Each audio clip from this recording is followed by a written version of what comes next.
All right, so are you ready for a deep dive into a mystery that will leave you completely baffled? We're looking into the Thompson family, who just vanished from their Chicago home back in '96. And it's one of those cases that just seems so normal at first and then takes these insane twists and turns. Yeah, this case is really interesting because it's a whole family that goes missing. And like you said, there are just these really strange details that set it apart from your average missing persons case. Right, we have all these sources, police reports, news articles, even some firsthand accounts. And what we're going to do today is try to unpack this mystery and see if we can maybe piece together what happened to the Thompsons. So the sources paint a picture of this family living in a pretty normal life in Chicago's Chatham neighborhood. We've got Everett Thompson, he's the dad, and he runs his own restaurant called Eat & Co. Okay, a family restaurant. Yeah, exactly. And then Lydia, the mom, stayed home with their two boys, 11-year-old Everett Jr. and 8-year-old Andrew. Sounds like a pretty typical American family so far, right? Right, but here's where things get a little strange. The sources introduce this guy named Kenneth White, who's Lydia's brother, and he's got kind of a troubled past with convictions for sexual assault and kidnapping. Oh, okay. So not so typical anymore. And what does he have to do with the Thompsons? Well, this is where that normal life takes a dark turn. After Kenneth gets out of prison, he moves in with the Thompsons. Oh, I bet that went over well. You can imagine, yeah, it causes some tension in the family. Right, of course.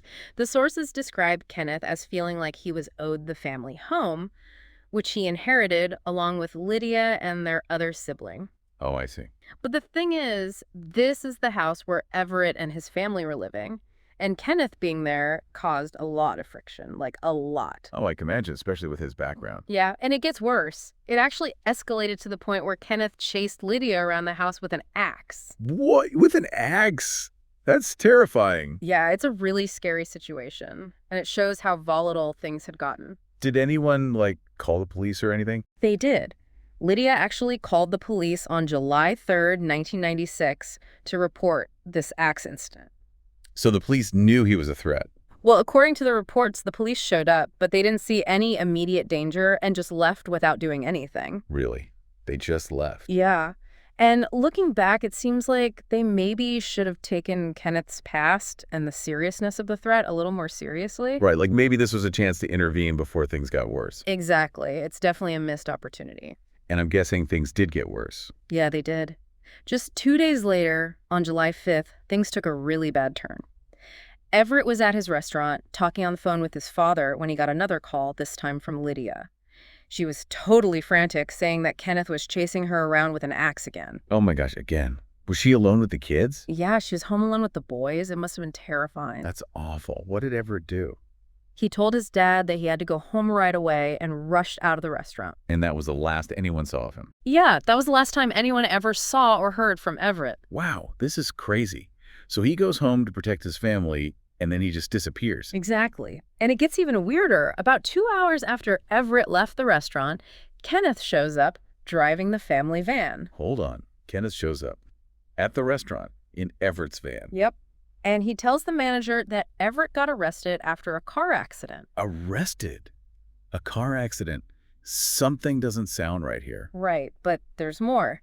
The manager noticed what looked like bloodstains on Kenneth's shoes. Bloodstains. This is getting really suspicious. Right. This little detail becomes a big part of the puzzle later on. So Kenneth is driving Everett's van and might have blood on his shoes. Yep. Not suspicious at all. Right. But remember, this was 1996, no internet to check facts, no social media to spread the word. It's going to take a while for people to realize what's going on. Okay, so what happens next? Does anyone realize something's wrong? Well, for days, Everett's father, Herman, keeps trying to call his son and the family, but no one answers. So he and his wife, Erling, they're worried sick, right? Of course. So they decide to fly from Philadelphia to Chicago on July 17th to try and find them. Oh, man. Imagine traveling all that way, not knowing what you're going to find. Right. It's a parent's worst nightmare. So they go to Eat & Co. first, Everett's restaurant, and they hear about Everett leaving suddenly and Kenneth showing up in the van. Okay, so they're starting to get the picture. Right. And they're really worried now. So they go to the police and tell them to investigate Kenneth. Okay, so finally, the police start looking into Kenneth. What do they find? Here's where the police work starts to uncover some problems. They can't find any record of Everett being arrested. No reports of a car accident either. So Kenneth was lying. Looks like it.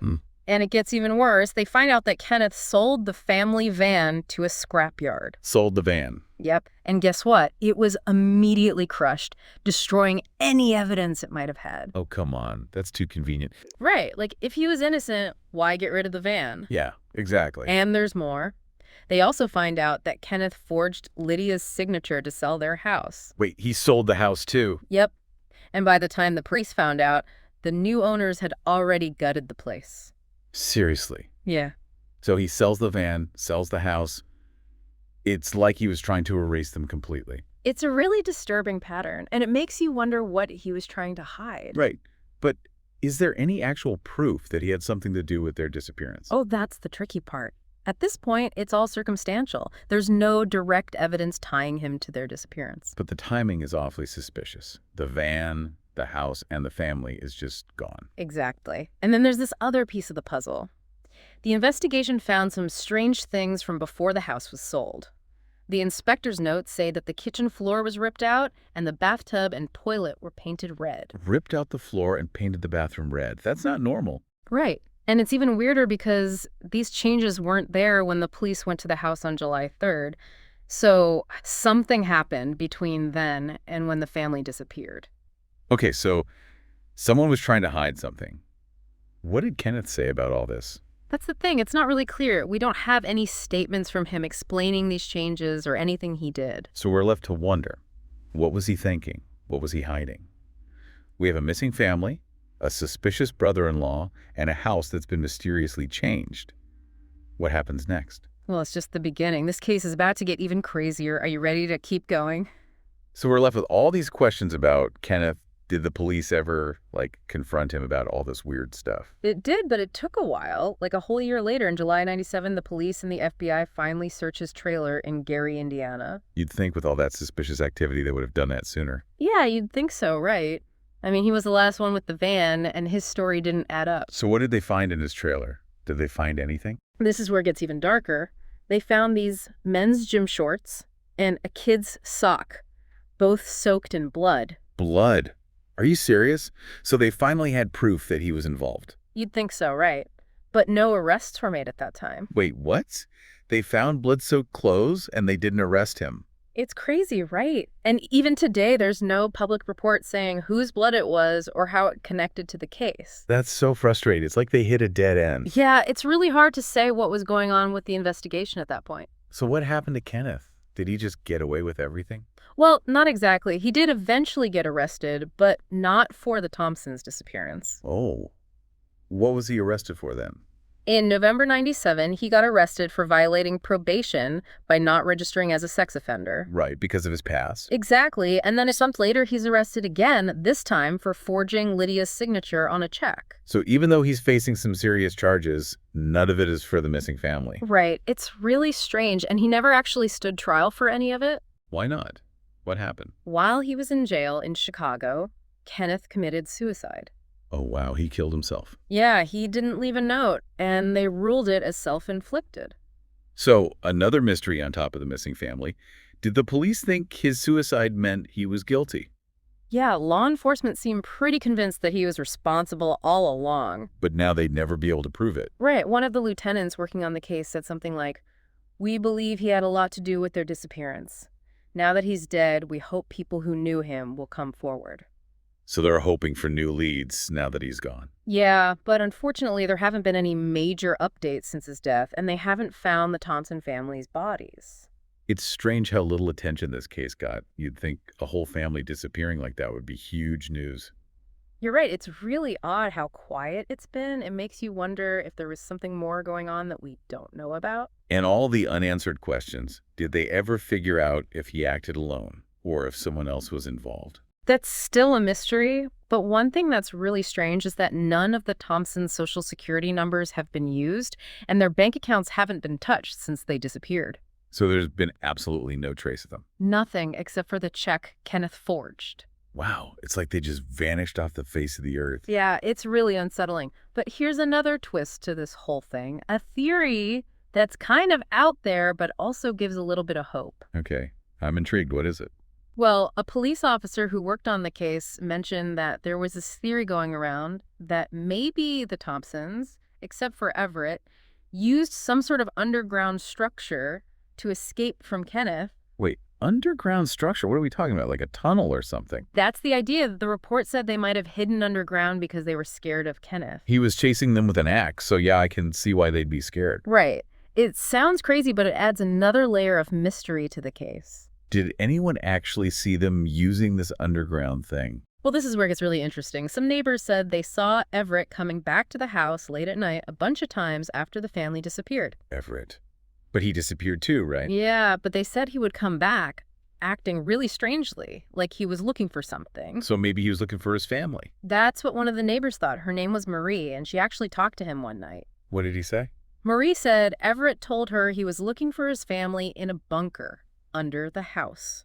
A bunker under the house. Yeah, and this is a detail that wasn't in the original investigation. Why wasn't it investigated? That seems really important. Right, but for some reason it seems like they never really looked into it. That's crazy. They had this possible escape route, this bunker, and they never even checked it out. It's like a whole other mystery within the mystery. We don't know what Everett was searching for, if there even was a bunker, or what had to do with his family's disappearance. Okay, so we have this bunker theory, but what about Kenneth? Was he actually involved in their disappearance? A lot of people believe that Kenneth did something to the family, maybe even killed them. But how could he have done that without anyone noticing? Well, some people think he might have, and this is gruesome, but they think he might have dismembered them in the bathtub. Oh my God, the bathtub that was painted red? Yeah, some think he painted it red to try and hide evidence. That's terrifying. Are there any other theories about what he did with the bodies? Some people say he might have thrown the body parts in a lake, or even fed them to alligators, or dumped them in some old wells. That's awful, but with his history of violence, it's not impossible. Right, but we have to remember that this is all speculation. We don't have any proof of what happened. Yeah, and his suicide just makes things more complicated. We'll never know for sure what he was thinking. It's true. This whole case is like a giant puzzle with so many missing pieces, a vanished family, a dead suspect, and this mysterious bunker. It's almost impossible to know where to even start to try and understand it all. Well, that's what we're here to do. Let's look at the facts and see if we can shed some light on this mystery. This whole case is so frustrating, you know? It just feels like so many missed opportunities, so much evidence gone, and we end up with more questions than answers. Like we're trying to solve a puzzle, but someone lost half the pieces. Yeah, it really is a tragedy, on so many levels. You have a family that's just vanished, a prime suspect who takes his own life, and all this uncertainty hanging over everything. And what's really disturbing is that nobody seems to be talking about this case. You'd think a whole family disappearing like that, under such suspicious circumstances, it would be all over the news, right? People would be demanding answers. It is really strange, isn't it? Makes you wonder why some cases grab everyone's attention and others, like this one, just kind of disappear. Yeah, and it also makes you wonder if there's more to the story than we know. Like, maybe there's something in those official reports that we're missing. It's definitely possible. We only know what they've made public, right? Could be information they never released, leads they never followed up on. Well, this deep dive has definitely given us a lot to think about. What do you think happened to the Thompsons? You think maybe they used that underground structure, that bunker, to escape? Or was it something worse? It's impossible to say for sure without more evidence. But the fact that there's been no activity on their bank accounts, no social security numbers used all these years, it doesn't look good. And what about Kenneth? Do you think he did it all by himself? Or was someone else involved? Again, we're just speculating here. But from everything we've seen, Kenneth seems to be at the center of it all, His behavior, all the things he did to cover his tracks, it all points to him. It's just unsettling to think that we might never know the truth, that these questions might never be answered. It's true. Sometimes, no matter how much you investigate, some mysteries just stay unsolved. But that doesn't mean we should stop looking for answers. That's right. We could keep asking questions, keep demanding justice for victims like the Thompsons. Exactly. Cases like this remind us to be careful, to notice those red flags, and to never give up on finding the truth, even when it seems impossible. This deep dive has definitely left us with more questions than answers, but it's also given us a lot to think about. The complicated relationships within families, how important it is to have thorough investigations, and how a mystery can stay with us, even when it's unsolved. It's a story that shows us that even in the face of tragedy and all these unanswered questions, there's still room for hope. Maybe someday new evidence will turn up, a witness will come forward, or they'll finally search that bunker. Maybe then we'll finally learn what happened to the Thompson family. Until then, their story is a warning to all of us. Even in the most ordinary lives, there could be darkness hidden beneath the surface. And sometimes, the truth stays hidden, just out of reach. If you were investigating this case, what would you do next? Where would you start looking for answers? We'd love to hear your thoughts. And that's it for this episode of The Deep Dive. Thanks for joining us as we explored this mystery. We'll be back next time with another deep dive into a new topic, something that'll make you think and keep you guessing. Until then, stay curious.